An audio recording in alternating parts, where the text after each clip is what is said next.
ఆ 1000 మంది కింకరులు ఒక్కసారిగా ఆంజనేయ స్వామి దగ్గరికి వచ్చి ఆయన మీదకి వరుకుతుంటే జయమంత్రం మొత్తం వాల్మీకి రామాయణానికే తలమానికమైనటువంటి జయమంత్రం పుడుతోంది.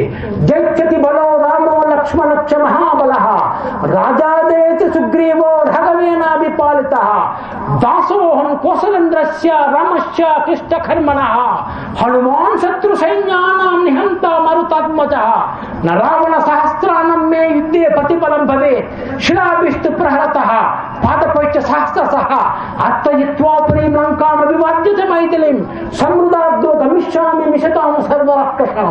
తిరుగులేని వీరుడైనటువంటి నా రాముడికి జయం కలుగుగాక.